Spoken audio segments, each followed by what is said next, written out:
In this video, we talk about Kevin Kruse and his 15 secrets to time management, a subject that can change your whole perception on the value of each second in the day, and what you could be capable of. I recently listened to the Cut the Crap podcast, which featured Kevin Kruse, who is an entrepreneur, speaker, and best-selling author with the book How to Increase Performance and Profits Through Full Engagement. The podcast had a hugely profound impact on me, where I gained insight on how the most successful think about time and why they're able to achieve all they have in their lives. So in this video, I want to go through the first 8 steps from the 15, with the second part due out next time. The tips are about making efficient and productive use of time, and gave me great context and meaning to Dr. Jordan Peterson's famous quote, which goes as follows: "Well, you know there are remarkable people who come into the world from time to time, and there are people who do find out over what they could be like if they were who they were. We do not know the limits to that, and so you ask yourself, well, what would happen if you just stop wasting the opportunities that are in front of you? Who knows how much more efficient you'd be?" The point here is that time is the single most valuable resource we have in life, and Kevin Kruse deconstructs the possibilities of how we're using time to make the most effective use of it. While all other resources, like money, can be recovered in life, once time passes it's gone forever, and there's no way to recover that period of your life. So knowing the importance of time, how do the most successful make the best use of the 24 hours, or 1440 minutes we have in each day? Number 1. Time is your most valuable resource. We've already touched on this one, but to quote Kevin Kruse, time is life. Money, if lost, can be recovered. If you get sick, you can usually get well again. Time is different though, because once you lose time, it's gone and isn't coming back. Those who are successful understand and acknowledge this point. They don't think about the value of years, or months, or days. The successful look at the value of each individual minute in our day. For example, if you sit and procrastinate just for a minute, that time is gone and isn't coming back. Many of us don't think about time in these terms. We don't think about the minutes and focus on the macro, but where the difference that often counts is what you do when you consider the micro, and identify how much time you waste in the day. So try to journal how you use your time in the day. See how you're spending literally each minute of the day, and after a period, perhaps a week or a month, review the journal to see the reality of how much time you lose in the day. Doing this will give you perspective on how much more you could be doing in your life. Number 2. Do the most important task first. If you're working towards something in life, consider what you need to do to make the greatest progress. This is your most important task, which you should aim to do as soon as you can. As you do this daily, your productivity and progress towards your goal will snowball, which is something we all want. However, it's not just about identifying the most important task, but it's about then identifying the best time to do that task. Generally speaking, most people are at their best for a 2-hour period in the morning. This time being the period that's invaluable towards progressing towards completing a task. I find that for me, this window is usually between 9:30 and 11:30 AM. So much so that I actually set my watch against it. Where possible, assign this time to do what's most important, whatever that might be for you. Try to find the 2 hours that's best for you, and set it aside for focused and fully concentrated effort to accomplishing your most important task. You'll be shocked at how productive you can be. Number 3. Keep a calendar. Interestingly, Kevin Kruse found that when researching highly successful people, most responded that they didn't write to-do lists, at least not in the sense that most of us would understand them. You see, for the average person, a to-do list is a bullet list of tasks they want to complete. The problem is that after writing the list, people don't actually decide when they're going to act on the items on the list, and often it falls to the wayside as other things come up. Successful people don't just list tasks, they schedule time to complete them. By giving yourself responsibility to actually plan when you're going to complete tasks, you're significantly more likely to go ahead and complete it. That means the next time you write a list of tasks, rather than just listing them out, spend time to assess how long each one will take, and set aside time in your day for them. Make sure to write it down, keeping a calendar or diary to help you. Doing this will make it significantly more likely that you'll follow through to complete them. Number 4. Beat your future self. This one is all about beating procrastination by identifying behaviours that can be counterproductive to what you want to achieve and cutting them out before they have an effect. So for example, say you want to wake up at 5 AM and go on a jog first thing.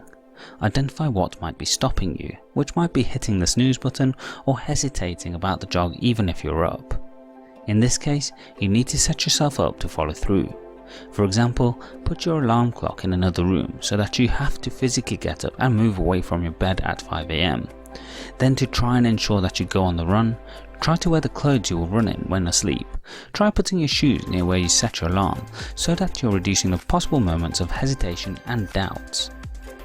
You could also try using the 5-second rule by Mel Robbins, launching yourself into action. Number 5. Set work time.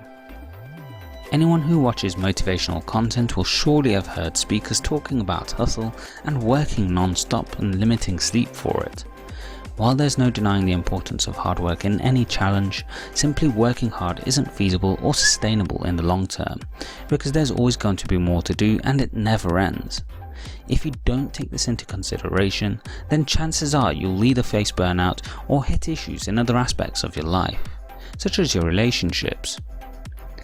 Therefore, set your schedule intentionally, setting time for all of the responsibilities you have in your life. That means work, but also means health or time spent with your loved ones. Even the likes of Gary Vaynerchuk, who talks about working in every possible moment you can, dedicates time in his day to his health and family. So set an end time for work, because there's always more to do. Number 6. Keep a notebook. We constantly talk about the importance of writing and journaling on this channel, and there's good reasoning behind it. Many, if not most, successful entrepreneurs keep a notebook with them to take notes, write ideas, thoughts, feelings, or reminders. This is invaluable because writing has been proven in various studies to help improve productivity, as we're significantly more likely to take action on what we write down. Likewise, writing notes frees the mind from having to try and remember details about ideas, because they're already written. That helps you free up mind space for other things that can help you perform at your best. Just make sure that you schedule time to reviewing your notebook as part of your work time, because as mentioned with to-do lists, writing something down and not dedicating time to doing it will likely lead to you not taking action to follow up on it. Number 7. Control your inbox. Controlling your inbox in today's terms means to take control of notifications, not let them control you. What I mean by this is set aside time to check your inbox, whether it be email or social media, every day. Kevin Kruse says he does this 3 times a day, morning, noon and evening. He also goes on to say that in certain positions you may need to check more often, even every 15 minutes. That's fine, but to improve productivity, set times to do it every 15 minutes, making it an intentional action you take.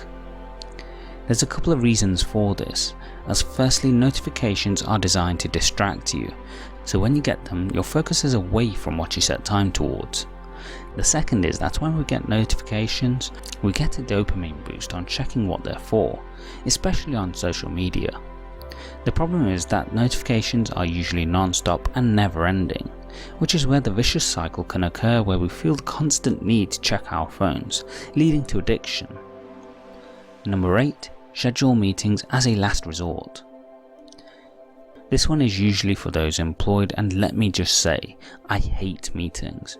So much so that I try to minimize the time that I set for a meeting as much as possible, as generally when in a meeting, I find people will use up all of the time allocated for the meeting, whether or not they need it. To me, it's a phenomenal waste of time, which gets multiplied by however many people there are in the meeting, as all of them lose that time. As already discussed, each minute counts, so losing 10, 15 or even 30 minutes unnecessarily is immensely frustrating. And the number of minutes lost from unnecessary and meaningless time spent in meetings in the world today is actually quite a depressing thought, as it's time we'll never get back again, I'm not alone in this thought. For example, Richard Branson believes most meetings don't need to be more than 10 minutes. So if you need to have a meeting, schedule the absolute minimum time needed for that meeting and have a hard start and stop time for the meeting. Don't let people take the meeting off track, and definitely don't let time go to waste in the meeting. If you can, avoid meetings altogether, but if they must happen, then have them during times of the day when you aren't expecting to be at your best performance, this being the afternoon for most people. The only exception is when the meeting is the most important task of your day, which can happen on occasion, but should be the anomaly and not the normality. Which of these tips do you already apply or intend to apply in your life? Let me know in the comment section below. Next time we'll be covering the 7 remaining tips from Kevin Kruse to use your time like the most successful people in the world. If you enjoyed this video, please let me know with a like, consider sharing this with friends and subscribing as we help people live life on their terms by providing practical advice through inspirational content. Thanks for watching.